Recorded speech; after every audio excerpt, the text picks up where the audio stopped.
So let's give an example. You have a patient that came to your clinic and patient said, I fell with my hand outstretched. I fell with my hand outstretched. What type of fracture is that? I fell with my hand outstretched. Anyone have an idea?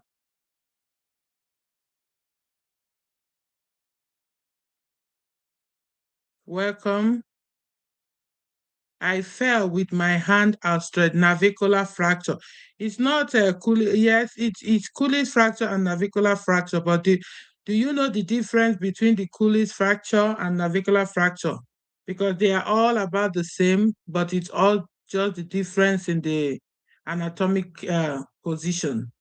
So how can we differentiate between Cooley's fracture and navicular fracture? And what is another name for Cooley's fracture?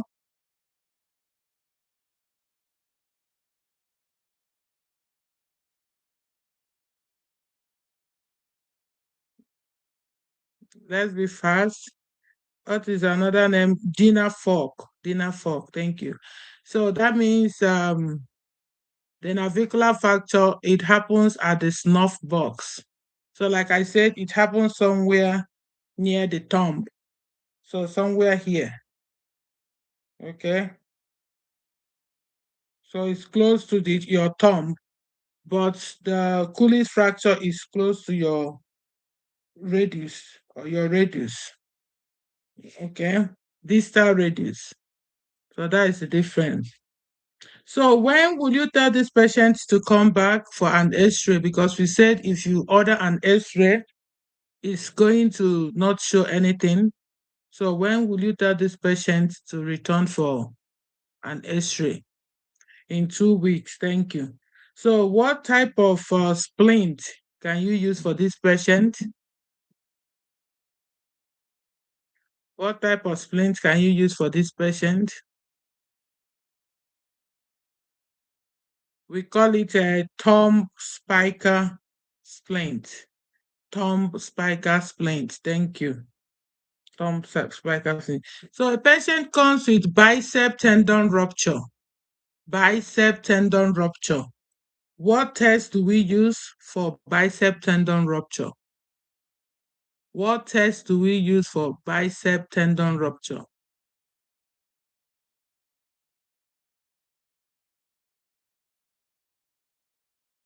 What test do we use for bicep tendon rupture?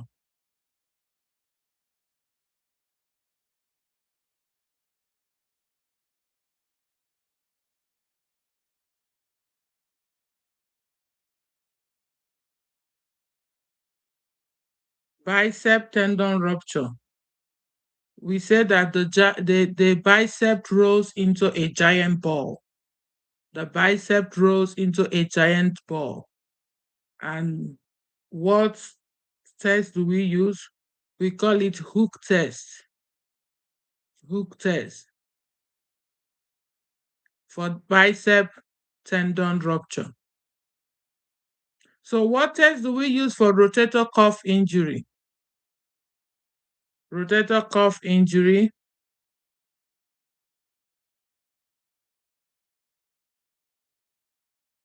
What test? Rotator cuff injury. Please, can you be putting in your answer in the chat? Put your answer in the chat.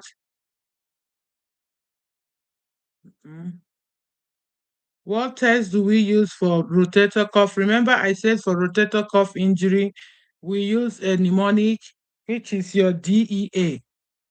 DEA. So what is DEA? If you follow in the class, what is DEA? That is the test that we use for rotator cuff injury.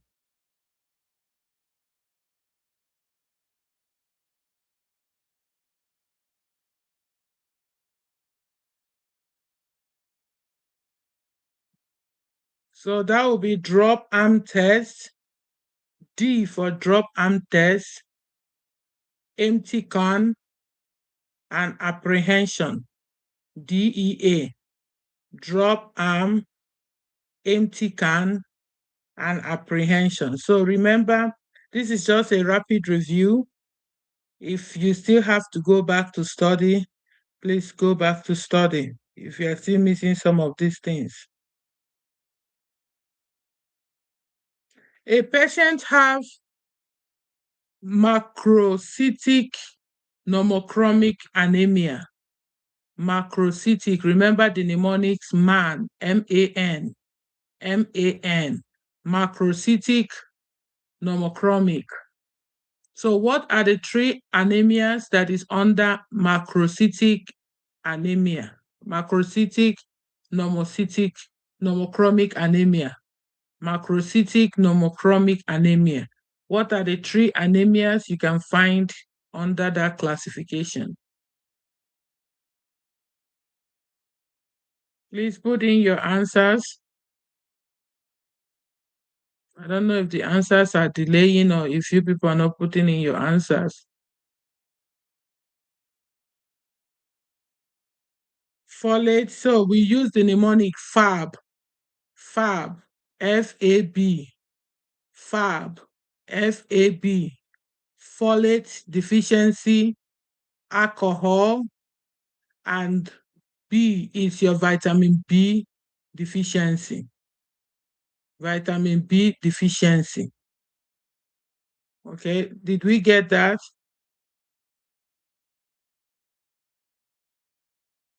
Patient with macrocytic pneumochromic anemia. The mnemonic we used was MAN, M-A-N. So M-A is macrocytic, then N is your pneumochromic. Then the three anemia deficiency in that group is your folate, your alcohol, and your vitamin B12 deficiency, which is your pernicious anemia.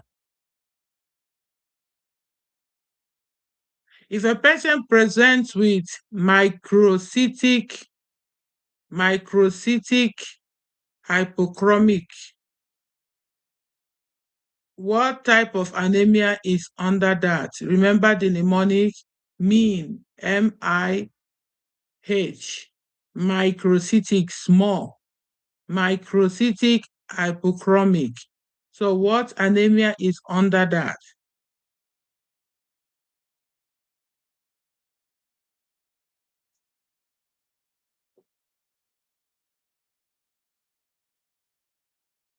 Please put in your answers.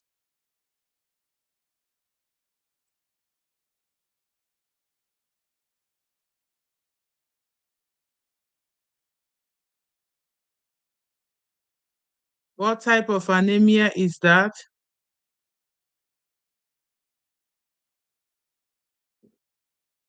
That is your word.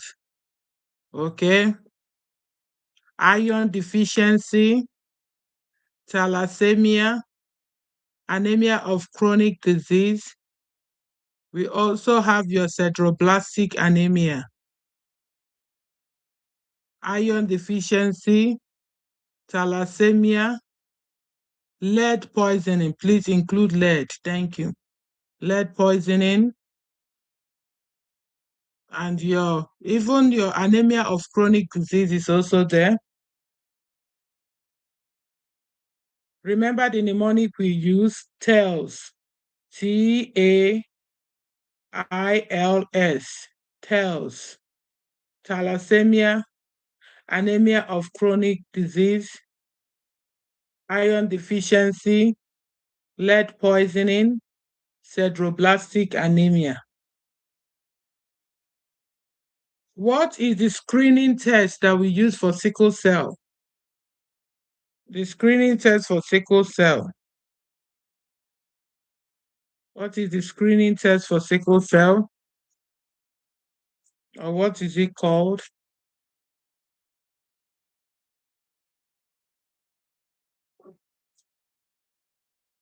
The screening test, what do we use to screen for sickle cell? The answer is sickle death. Sickle death. So what do we use for the diagnosis of sickle cell, iron deficiency, and thalassemia? Sickle cell, iron deficiency, and thalassemia. What do we use to make a diagnosis, the gold standard diagnosis for these three anemias that I mentioned?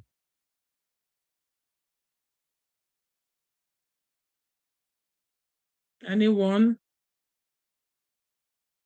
Put in your answers.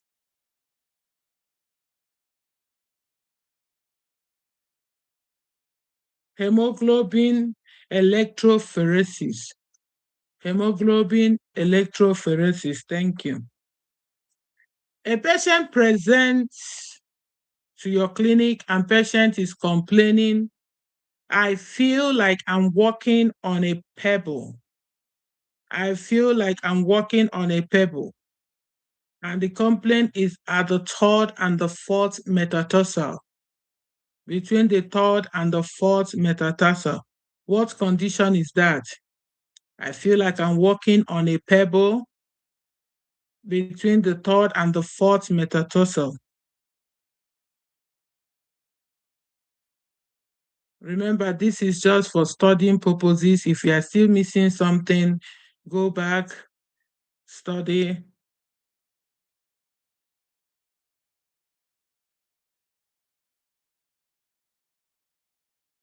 Multineuroma, thank you. Multineuroma. So that is multineuroma, MORTON, multineuroma. I feel like I'm walking on a pebble between the third and the fourth metatarsal. So what test do we use? What test do we use? What test do we use for multineuroma?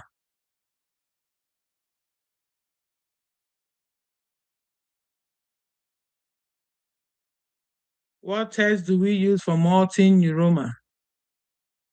It also starts with M. Remember, MM. MM. It also starts with M. So what test do we use for multineuroma?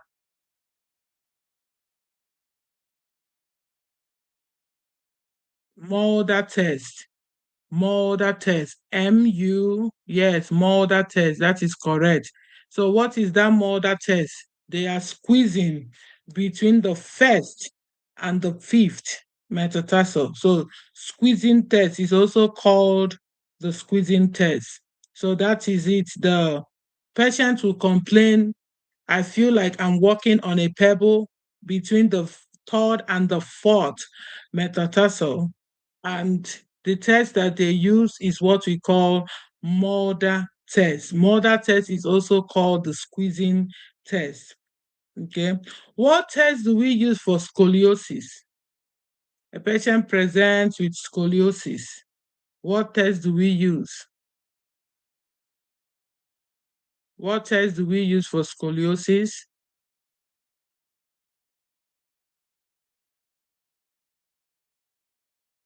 What test do we use for scoliosis?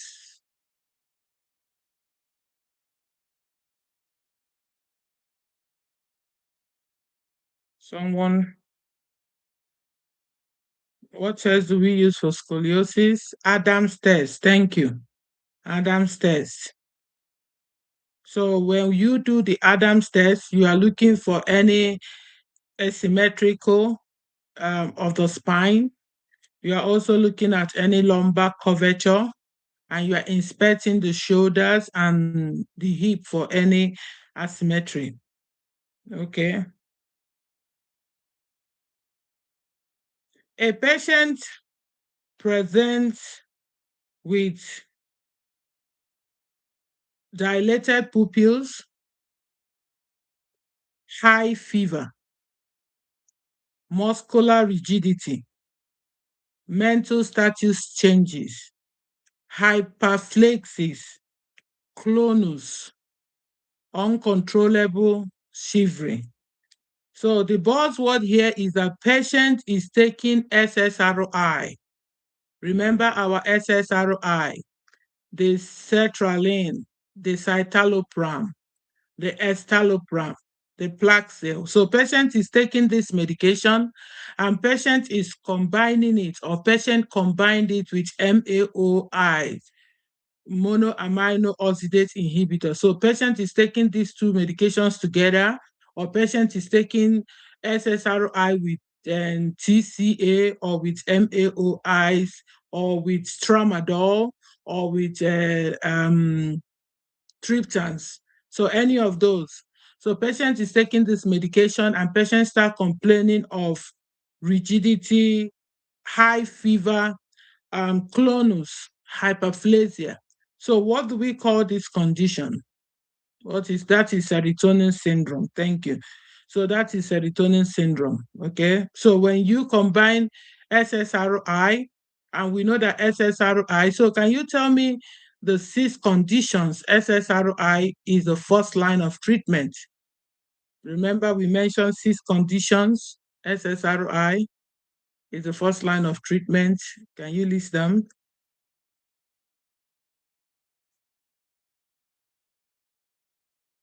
Disease conditions.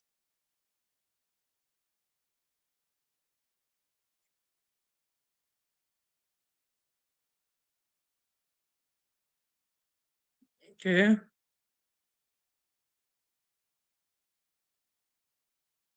Depression, anxiety, panic attack, not ADHD, please. Not ADHD.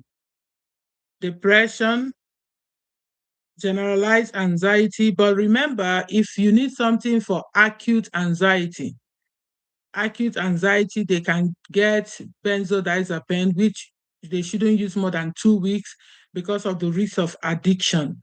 But they can also use Buspa. Those are the anxiolytic. But for generalized anxiety, you can use it. Then depression, panic attack, PTSD, anorexia nervosa. Okay, PT and OCD.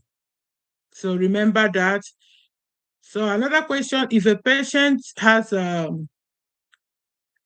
PTSD, what type of therapy do we give this patient? What type of therapy do we use for patients that have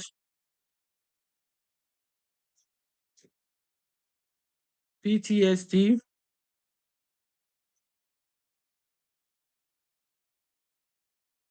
EMDR. Okay, EMDR. What is the herbal supplement? The herbal supplement that we use for patients that have insomnia. What do we call it? The herbal treatment for people that have insomnia.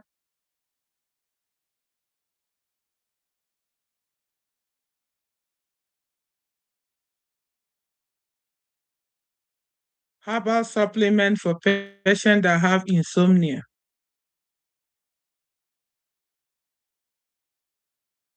That is your Kava Kava. Kava Kava. I don't know. I think your answers are delayed. No, Kava Kava. You can also use melatonin for sleep, but for the herbal supplement that you use, that is your Kava Kava. So what is the major reason that women do not like to take the atypical antipsychotic? What is the major reason women don't like to take it? The atypical antipsychotic. Weight gain. Remember, at this time, you should be able to know the typical, atypical antipsychotic, the typical one, which is the first generation. You can remember it as HCT, Hadol, chlorpromazine, and tiorizidine. Then you also have the second generation, the atypical, and that is where you have your Zyprexa, Serapil, Risperdal, and always remember. So, what What is the side effect or possible side effect for risperidone? Possible side effect for risperidone.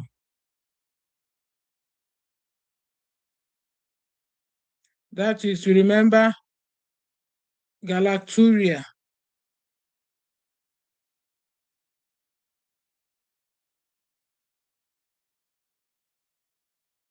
Okay.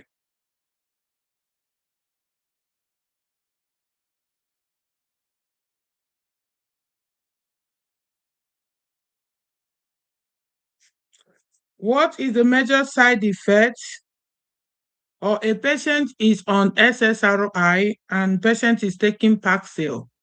So what side effects should you monitor? Patient on SSRI taking Paxil.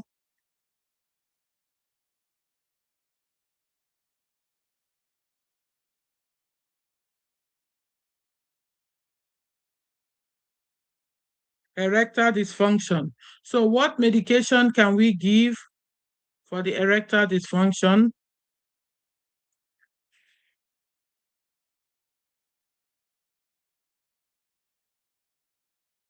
Wellbutrin. Wellbutrin. So which patient cannot get Wellbutrin? Which patient did we say you have to avoid Wellbutrin?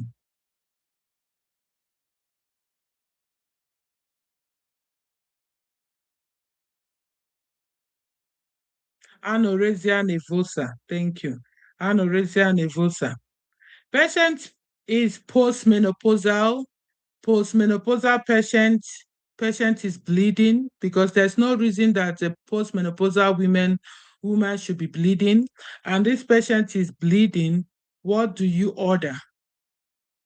Postmenopausal woman bleeding. What do you suspect? And what do you order?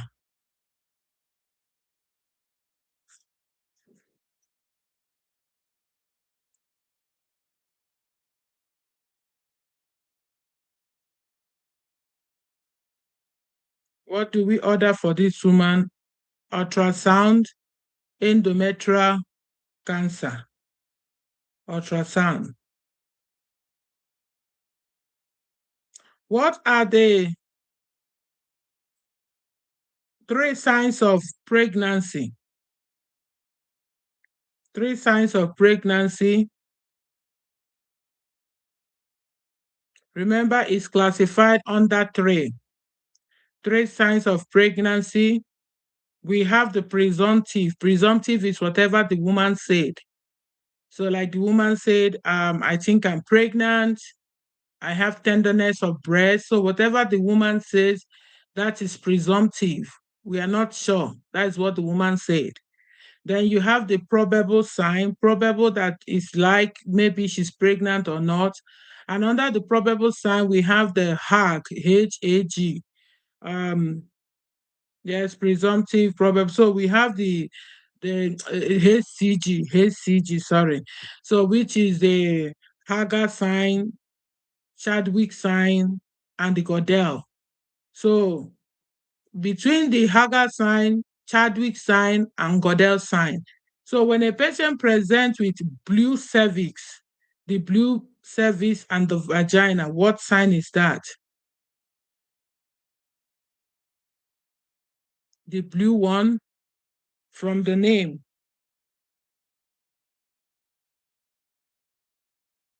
So that is your Chadwick. Yes. So what if the patient present with cervical softening? Cervical softening. Remember the mnemonics? L ends with L. L ends with L. So which one is cervical softening? Cervical softening, Godel. So the L in the end of Godel, put it in the end of cervical. So that is cervical. So patient presents with softening of the uterine isthmus. Uterine isthmus. What do we call that one?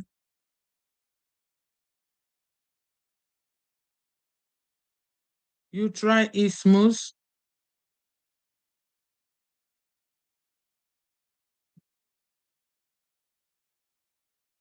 So that is the Hegar sign. Hegar, Hegar.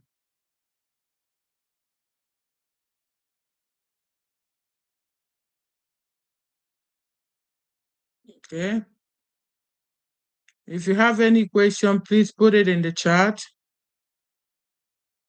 A patient presents at late third trimester with a sudden vaginal bleeding.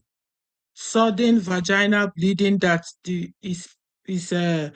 uterus feels so hard, and there's a dark red bleeding. There's a dark red bleeding. What do we call it?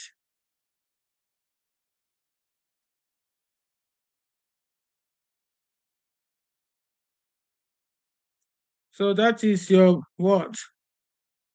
Placenta abruptio placenta. So remember, sudden vaginal bleeding, the uterus or the abdomen is very hard, very hard. It feels so hard, and the patient is going to have dark red bleeding. So what if patient presents with a painless vaginal bleeding? Painless. The abdomen is soft. What do we call that?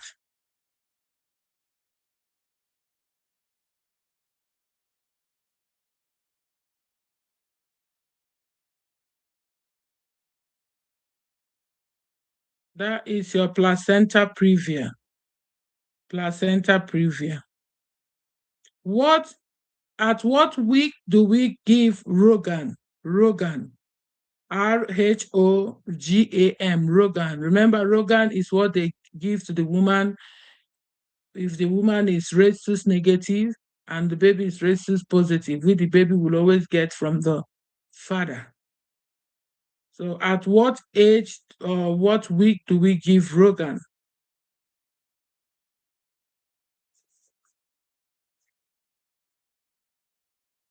28 weeks, thank you. A patient presents with a velvet thickening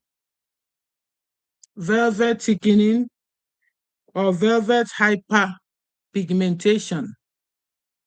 Velvet hyperpigmentation is usually on the back, like at the back of the neck. Velvet thickening at the back of the neck here. Velvet thickening due to insulin resistant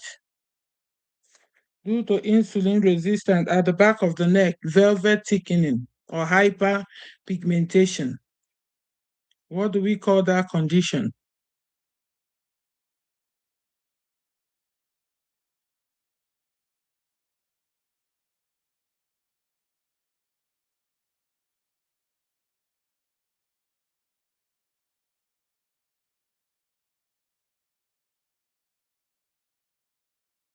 What do we call that condition?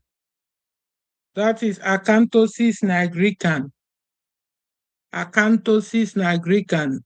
ACA, that is under skin. ACANTHROS, acanthosis nigricans. NIGRICANS,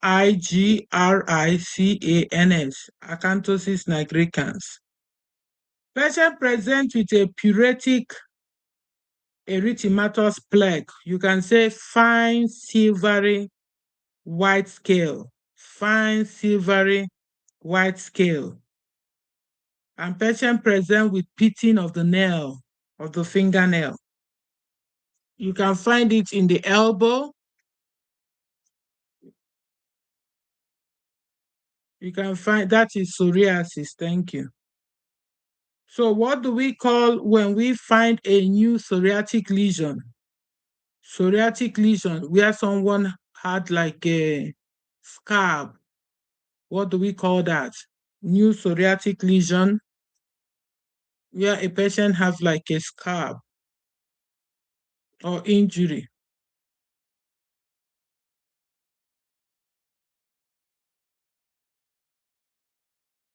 Koebner phenomenon. Thank you. Koebner phenomenon. When a patient presents with an area of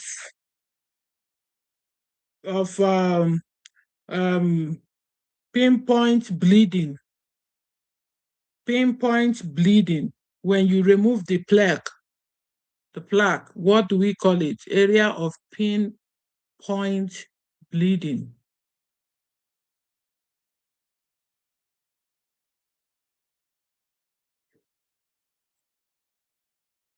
Auspic sign. AUSPITZ.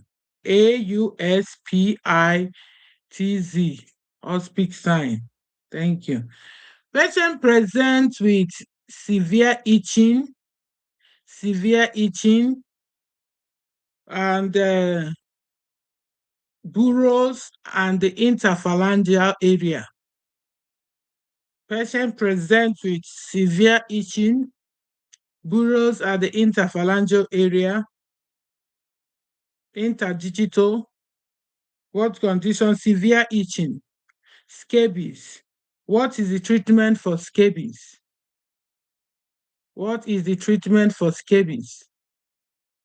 Remember, we're just doing rapid review.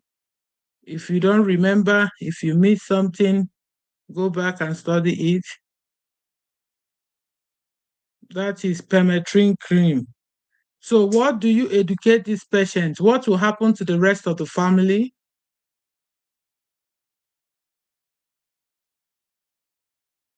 What do we educate these patients? What will happen to the rest of the family?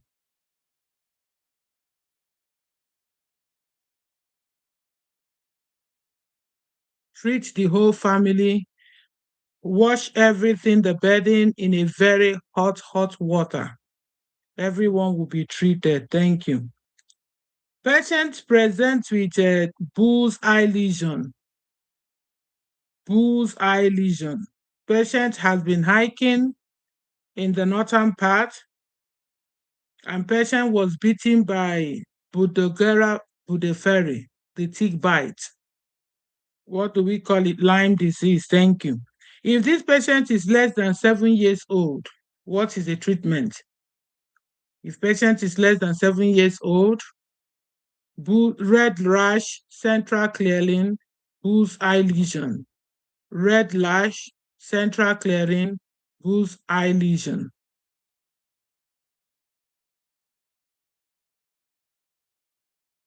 If they are less than 7 years old,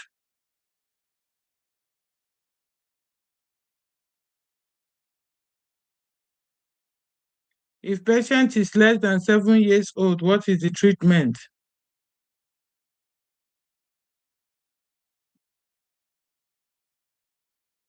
Amoxicillin, thank you.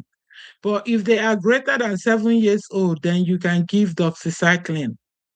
Please remember that. Yes, if they are greater, then it's doxycycline. And remember the mnemonics, because sometimes you may not see amoxicillin. We use the mnemonic card, CAD. C is your cephalosporin. They can use cephalosporin, they can use amoxicillin, and they can use doxycycline. So CAD, card, for the treatment of Lyme disease. And if a patient presents with tick bite, patient had been hiking in the southern part, patient presents with photophobia, myalgia, petechial rash on the arms and the ankles, on the wrist. What condition do we call this one? It's by tick, rickettsia rickettsii.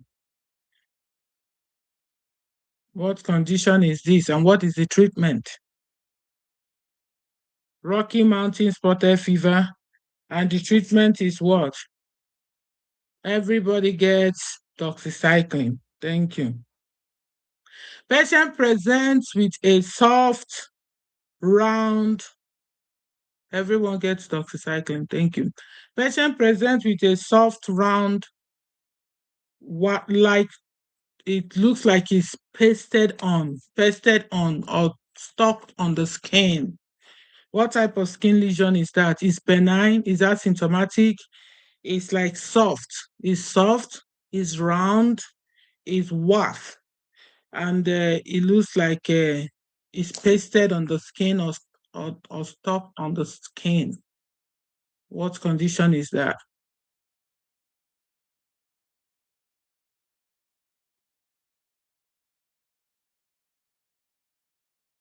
Pasted on the skin, seborrheic keratosis. Seborrheic keratosis, thank you. A patient presents with numerous dry, round, pink to red lesion. It's always on the sun exposed area. It's rough, it's scaly, it's always on the soft area, sun exposed area, and it's a precursor to squamous cell carcinoma. What skin lesion is that? It's a precursor to squamous cell carcinoma.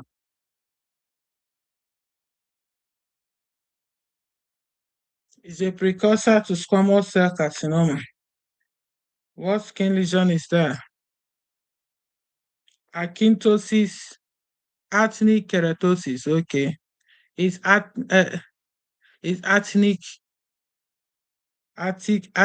keratosis, and is a precursor to squamous cell carcinoma. So what is the treatment? We have different treatments. If it's on a smaller area, what do we use when it's on a smaller area? And what do we use when it's on a larger area? When it's on a smaller area, what do we use?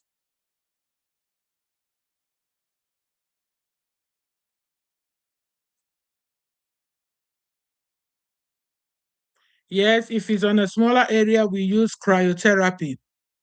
But if it's in a larger area, you are going to use a cream, and that cream is called 5-FU cream. 5-FU cream. Mhm. Patient presents with upper dermis skin lesion. It's upper dermis is with well demarcated border. It's red. It's on the chin. It's on the cheek with a well demarcated border. What condition is that?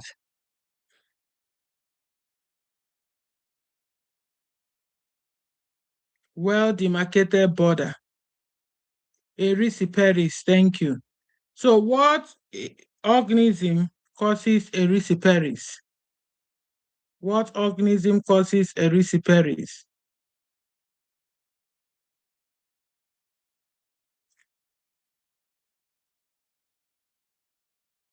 Is erysipelas. Rosacea is like a mild to moderate acne. It has like a flushing of the face. But erysipelas is a well demarcated border. It's redness. It's erysipelas, you can differentiate it with cellulitis, because cellulitis is more on the deeper dermis, but erysipelas is more superficial. So erysipelas is caused by group A streptococcus. Group A streptococcus.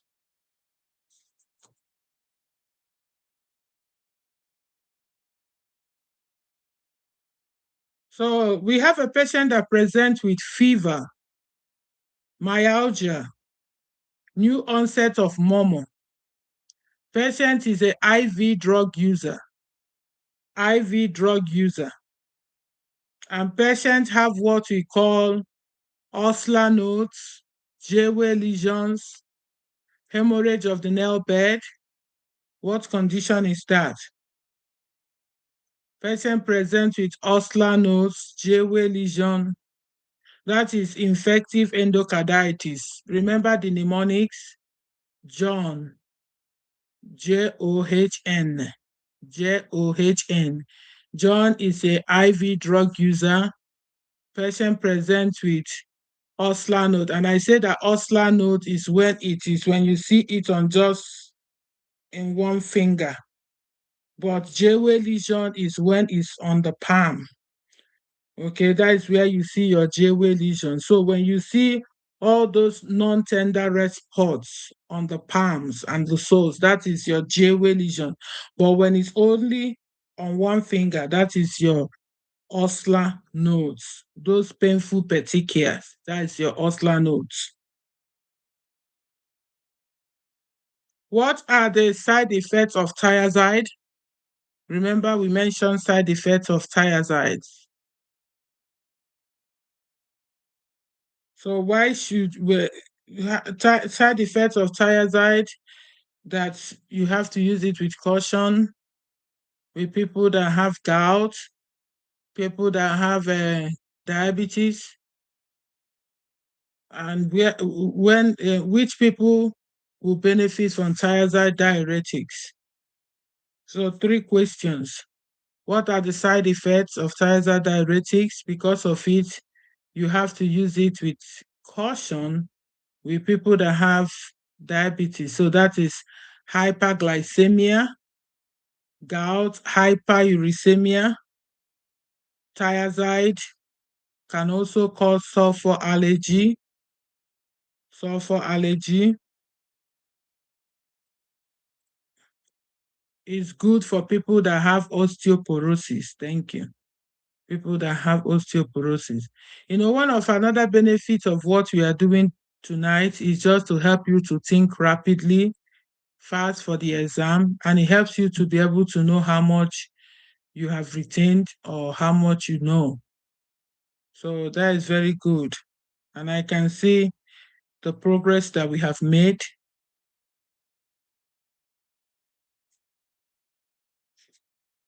Okay, remember, if you have any question, you can put it there. A patient presents with vertigo, tinnitus, hearing loss. What condition is that?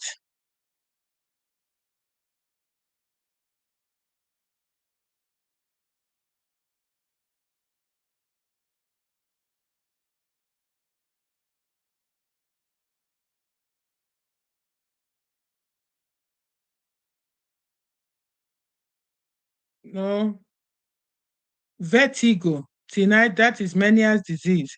So what do we educate this patient?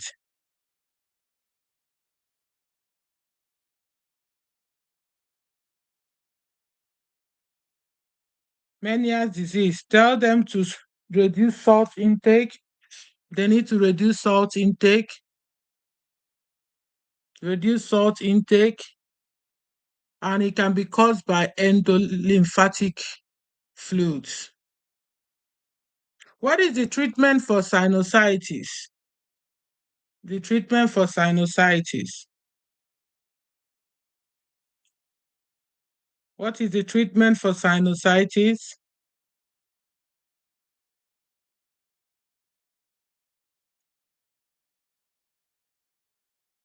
Treatment for sinusitis. And you should be able to explain or describe sinusitis. They have that facial pain, especially when they bend down. When they bend down like this, they have that facial pain. They also have pain when they are chewing.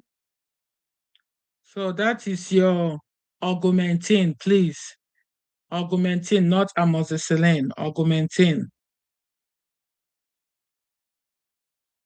What test do we use for mononucleosis? What test do we use for mononucleosis? What test do we use for mononucleosis?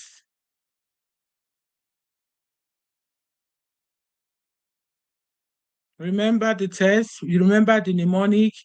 HEM, H-E-M, H-E-M. So H is your heterophil antibody test, which is also called the monospot. Then E is your Epstein-Barr virus. So when somebody asks you a question on mononucleosis, remember HEM, H-E-M, heterophil antibody test, Epstein-Barr virus, which is the virus that causes it, and monospot, which is the same thing as heterophil antibody test. So another question, People that have mononucleosis, what are the 4 classic signs? 4 classic signs for mononucleosis.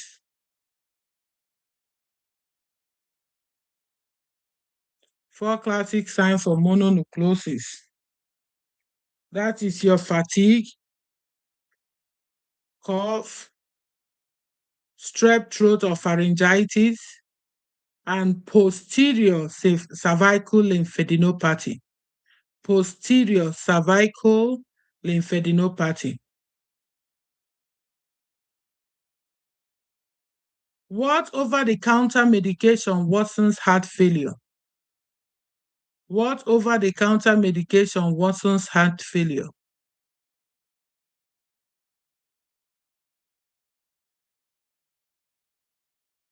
What over-the-counter medication worsens heart failure? That is your NSAID. What diabetic medication worsens heart failure? What diabetic medication worsens heart failure?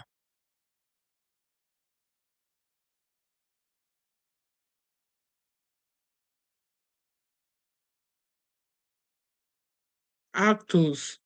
TZD is actose. A patient presents with mitral regurgitation. Patient presents with mitral regurgitation. Where will this murmur radiate to? Patient with mitral regurgitation, where would the murmur radiate to?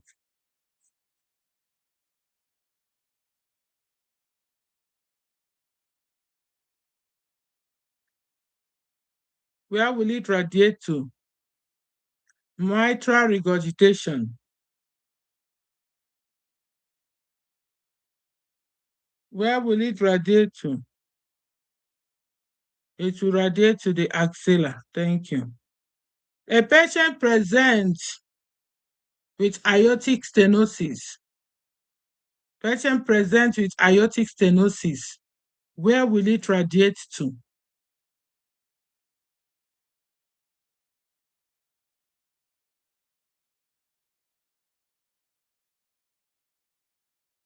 To the neck. Thank you. When is the first time a trail is being palpated? When is the first time a trail is being palpated? In the fourth.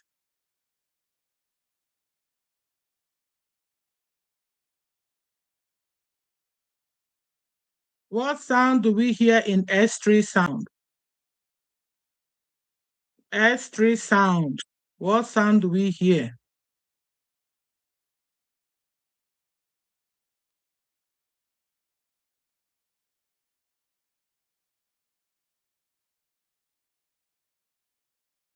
What sound do we hear in S3 sound? Remember the S3 sound? That is the Kentucky sound. The S3 sound, that is the early diastole. And we also say that we use the bell, Kentucky sound. So what sound do we hear in S4? S4. And also remember there is a CHF, or which condition do we hear it? That will be CHF, heart failure, for S3. Okay. But for S4, is Tennessee. And what conditions do we see S4? What conditions do we have S4?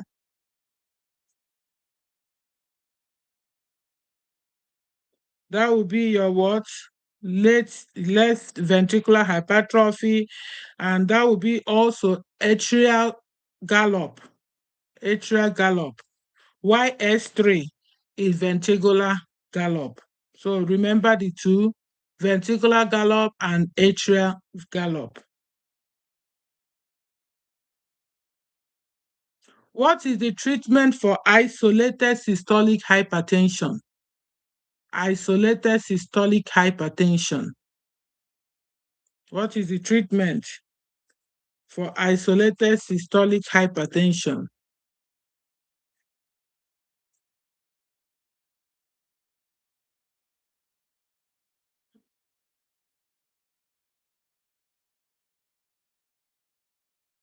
Hypertension.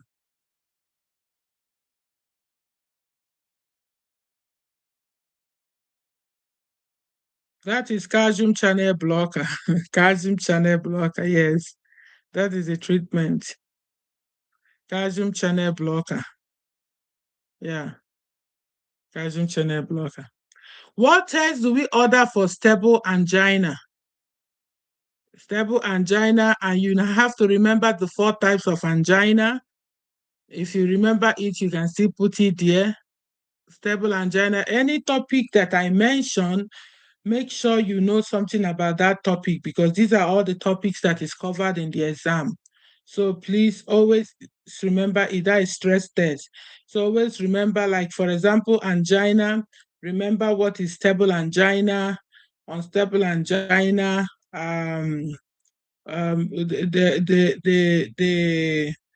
unstable one is an emergency. Metal. Okay, what is the treatment for metal angina? It's the same thing, calcium channel blocker.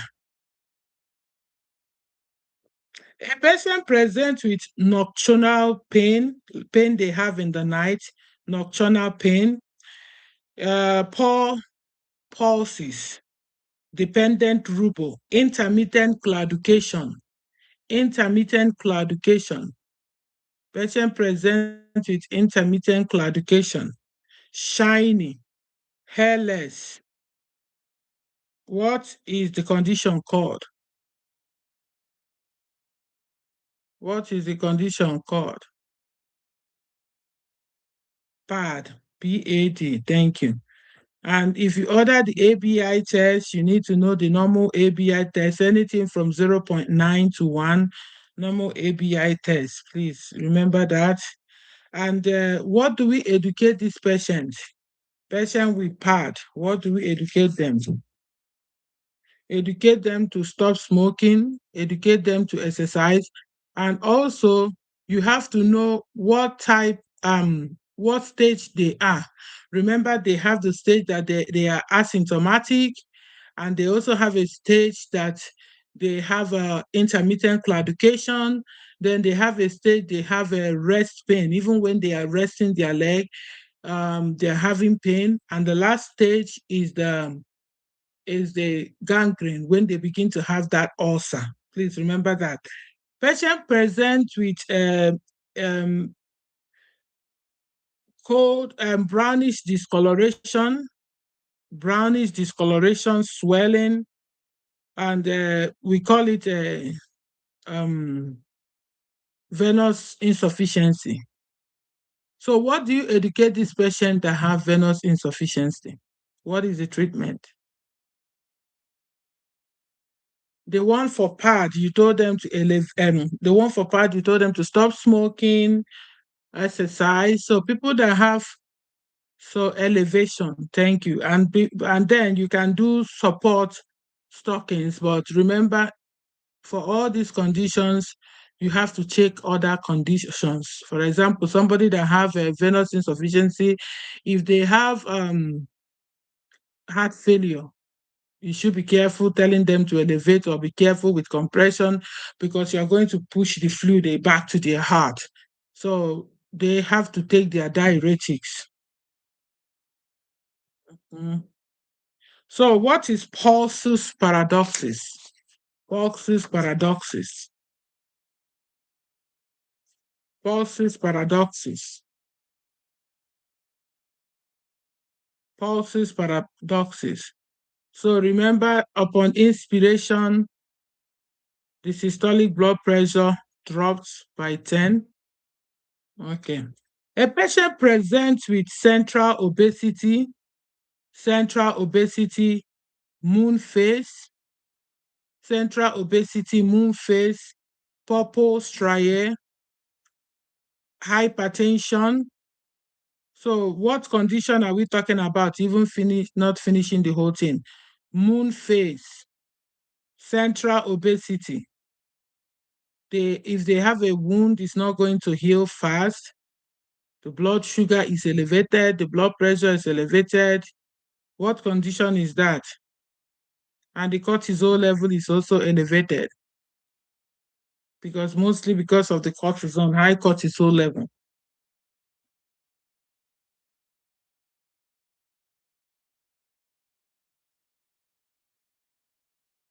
What condition is that?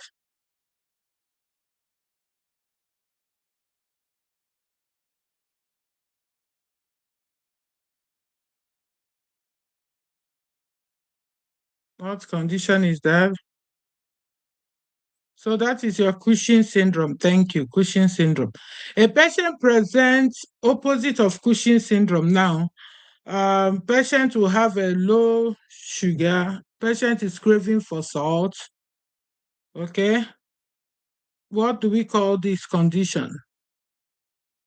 Craving for salt, Addison disease. Okay, Addison disease. Patient presents with elevated calcium level and low phosphorus. Calcium level and low phosphorus. What is that condition? The parathyroid is releasing too much from the bones and it's causing it to float around and it's not helping the bones. So what is that? High calcium and low phosphorus. High calcium level. So that is hyperparathyroidism. Hyperparathyroidism.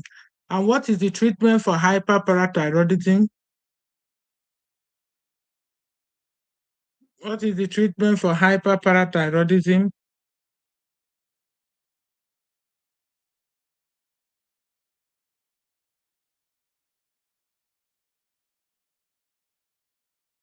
Treatment of hyperparathyroidism, biphosphonate. It's the same treatment that you use for osteoporosis. It's the same treatment that you use for hyperparathyroidism. Please take note of that. A patient presents with sausage-like mass, sausage-like mass, and patients have current jelly stool. Current jelly stool. What condition is this? Sausage-like mass, current jelly stool.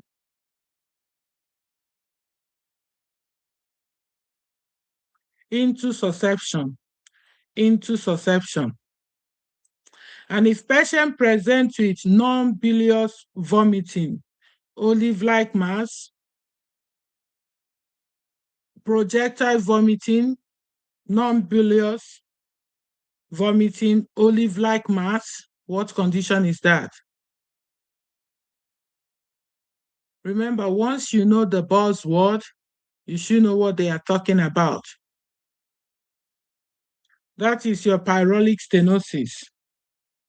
That is your pyrolic stenosis. Patient present with descending colon cancer. Descending colon cancer.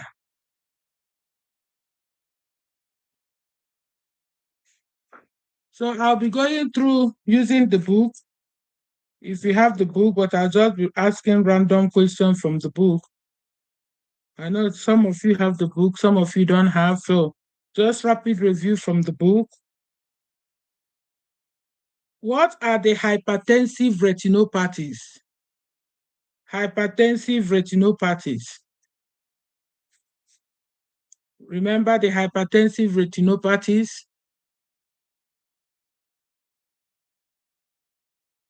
Let's be fast. I'm not seeing some people's responses.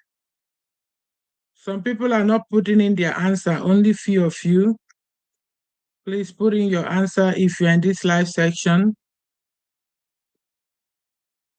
Even if you fail it, that is still fine. We are all here to learn.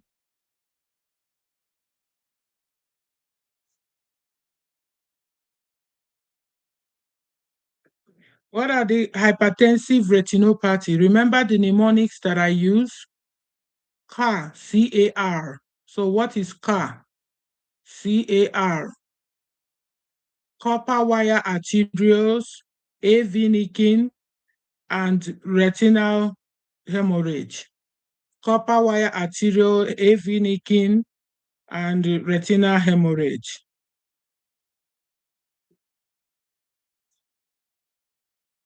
So what are the diabetic retinopathy?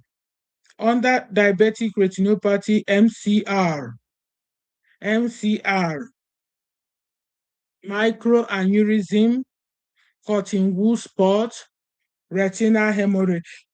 Retinal hemorrhage.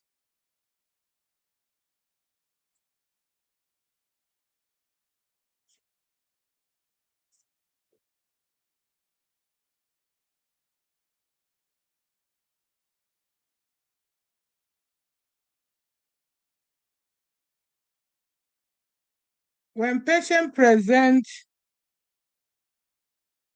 with a missing P wave, patient present with a missing P wave on the EKG strip, patient present with a missing P wave, what condition is that?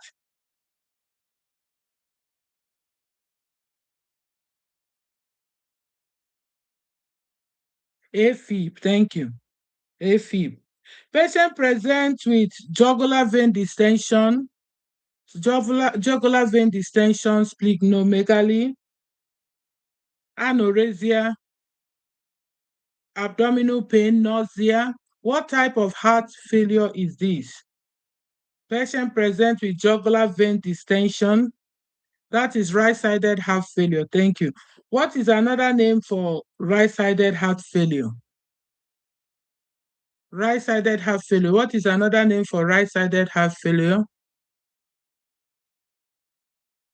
Copulmonale.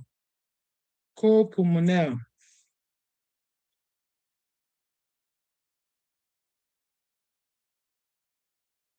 A patient present with severe, sharp, excruciating abdominal pain. Remember the mnemonics I use, SAPA. SAPA. Severe, sharp, excruciating pain. Proxectal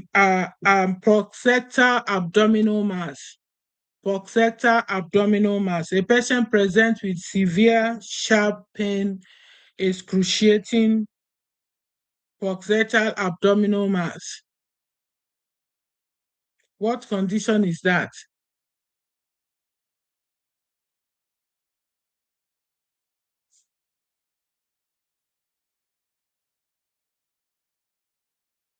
What condition is that? AAA, abdominal aortic aneurysm. Abdominal aortic aneurysm. Please, if you're on this live chat, please put in your answer so that I know you are here.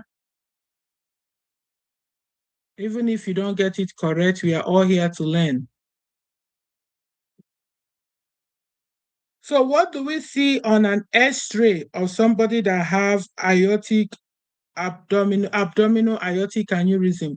There's another mnemonic I gave you for patients that have AAA. What do we see on their X-ray?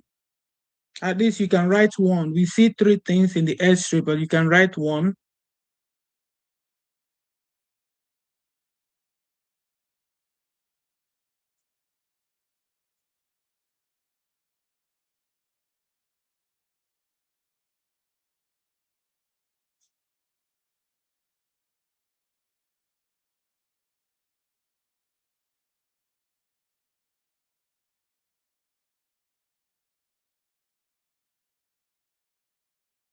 Anyone trying? Remember the mnemonics TOW. TOW, which is your trachea deviation,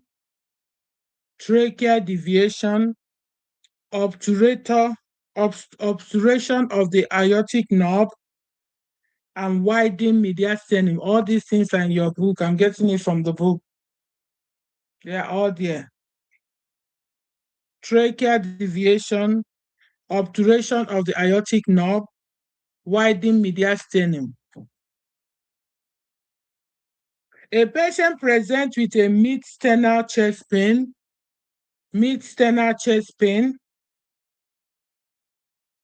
Pain is radiating to the jaw, to the back, to the left. Pain radiating to the jaw, to the back, to the left. Patient complain of a cool, clammy skin. Cool, clammy skin. What condition is that?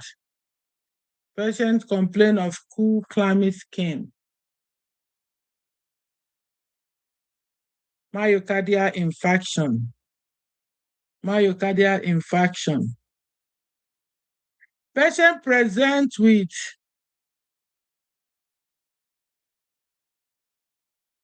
pink tinged fruity sputum.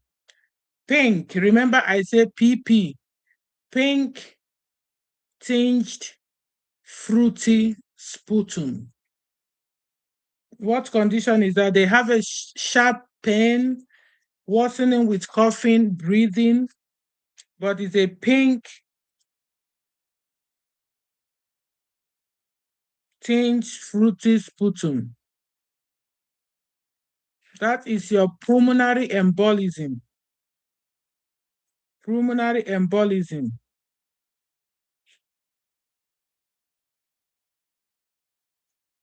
Pulmonary embolism.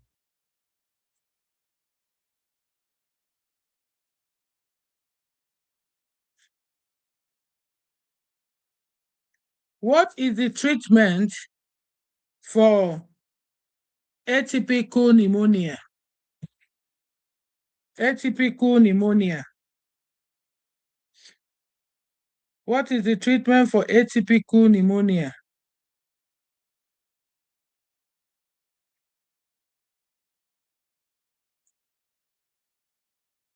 That is, you can put the mnemonic for me, MAD L. MAD L. MAD L, macrolide,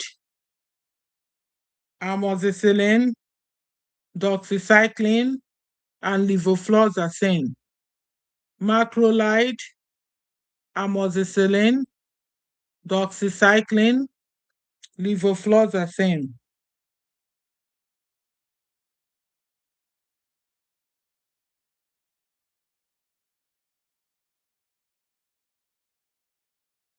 So if patient presents with pneumonia, and this type of pneumonia, patients have dry cough, headache, interstitial infiltrates or diffuse patchy infiltrates. Diffuse patchy infiltrates. What type of pneumonia is this? Atypical pneumonia. Thank you. Patient is seen for acute rapid onset with severe fever, lobar consolidation, crackles. What is the most common organism for this type of pneumonia? What is the most common organism for this type of pneumonia?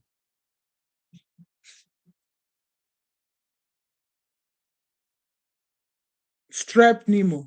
Thank you. A patient presents with pertussis. Patient presents with pertussis. At what stage is patient highly infectious? At what stage is patient highly infectious? Patients that present with pertussis, at what stage are they highly infectious? Remember, we have 3 stages of pertussis. What stage is that? The first stage. The first stage is called the Katahara phase. The second is your parazimal. So Katahara is the stage that they are highly infectious. Then you have the parazimal. Parazimal is that stage that they have that actual whooping cough. Then they have the convalescent stage, which is the phase that they are beginning to recover. The stage they begin to recover. What is the side effect of rifampicin, medication for TB? What is the side effect? What is the side effect of rifampicin? red-orange discoloration of body fluid. Red-orange discoloration of body fluid. Then what is the side effect of isoniazid? Another medication for TB, isoniazid. What is the side effect? And what do we give them to prevent it? Isoniazid, that is your peripheral neuropathy, vitamin B6. Thank you. Vitamin B6. So they have peripheral neuropathy. Okay. So you can say, I need vitamin B6 to prevent neuropathy. I need vitamin B6 so to prevent peripheral neuropathy. So what is the side effect of ethambutol? E for E. E for E. They are going to have eye problem. Eye problem. So red-green color. Red-green color. So they are going to have problem with their visual acuity. Problem with their visual acuity. What is the side effect of pyrizidine or pyrizinamide? This one will cause hyperuricemia or gout. Hyperuricemia or gout.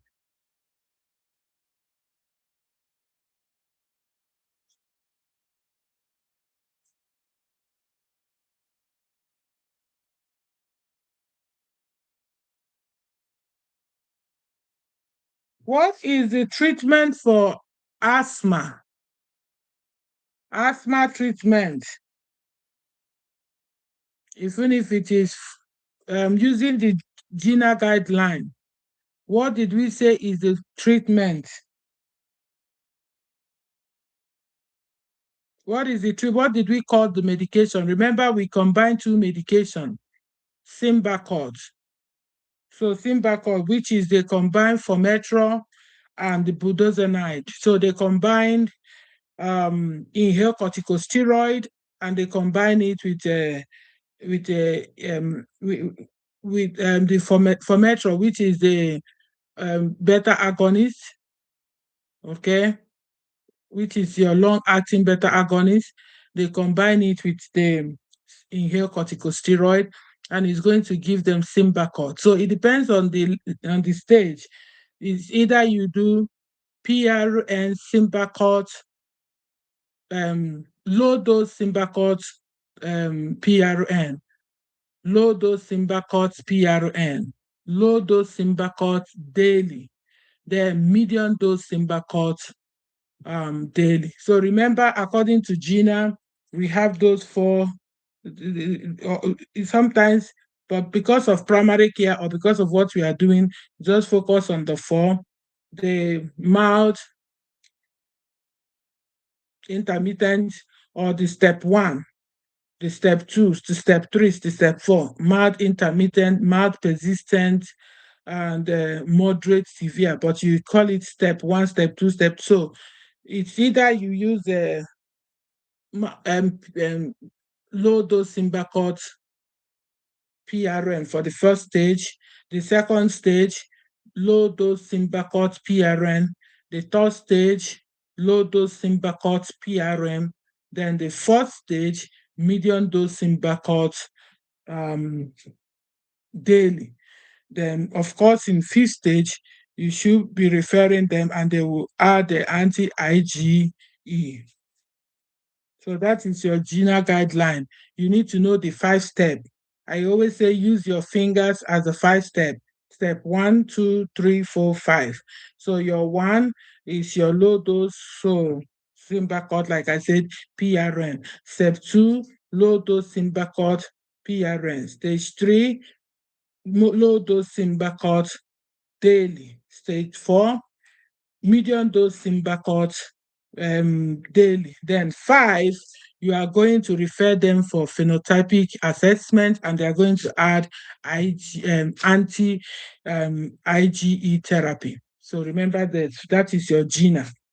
Okay. And if this patient continue to have symptoms, you are going to add the leukotriene modifier. So what is the example of leukotriene modifiers we mentioned? Example of leukotriene modifiers. That will be your Montelukast. Okay.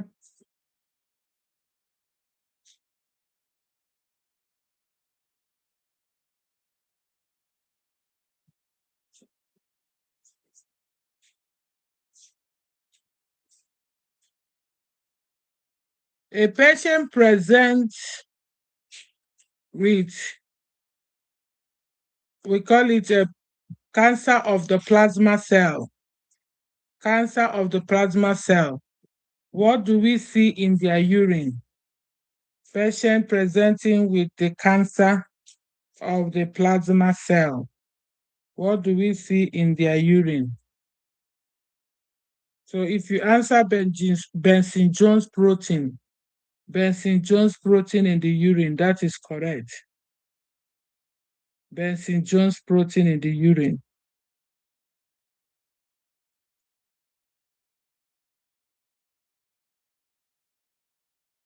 Okay. Patients present with Hodgkin lymphoma. Hodgkin lymphoma. We say that this one has a better prognosis than non-Hodgkin lymphoma. Hodgkin lymphoma has a better prognosis than non-Hodgkin lymphoma. So what do we see? What type of cells do we see in Hodgkin lymphoma that we don't see in non-Hodgkin lymphoma? What type of cell?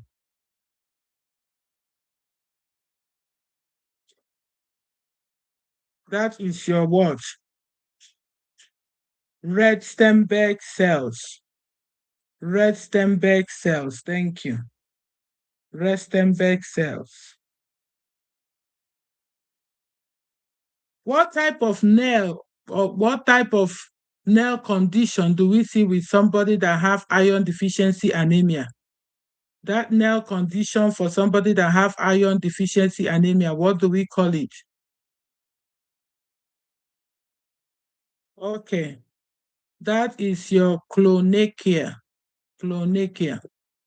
Okay, we are going to stop here. It's already an hour, 25 minutes. This is supposed to just be a rapid review. So please, please, please, if you can subscribe to my YouTube channel, because I'll be using here for live sections. It can be just 1 hour anytime. If I put it there, if you're available, you can join. If you're not available, that is fine. But thank you everyone that joined. So please, if you subscribe, just click the subscribe button so that anytime that I go live, you can always, it will give you a notification so that you can join. So please, I'll be using here. Thank you for the thumbs up, whoever put the thumbs up, but just know that I'll be using here for rapid. I didn't finish, we can't finish. I just want to make it brief. It's not a regular review. Our review is 3 hours, 2 times a week, sorry, Mondays and Wednesday. But then just click on the subscribe button so that anytime I go live, if you're available to join, because I'm planning to be going live more often now, so that if you're you do this format for the weekly review. Yeah, normally I do this, but the only thing is that sometimes people have not finished studying. That is the only problem, you know. Yeah. But like I said, I'll be doing it more often now. So just 1 hour here and there. If you're available, you can join. If you're not available, it's okay.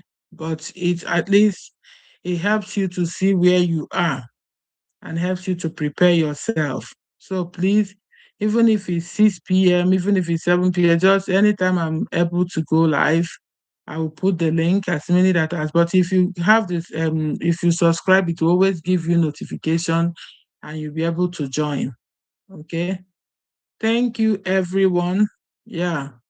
Thank you. I hope we learned something this night or this evening or this afternoon, whatever is your time. So please, you can put yes or no if you learned something today. or if we help it will if we help you to think. Some people to help you to think, right? Yes. Okay. Yeah. Thank you. And like I said, I'll be doing this. I'm hoping to be doing it more often, just 1 hour here and there, and we'll see where we are. But thank you all. Have a wonderful evening. Thank you for joining. Bye.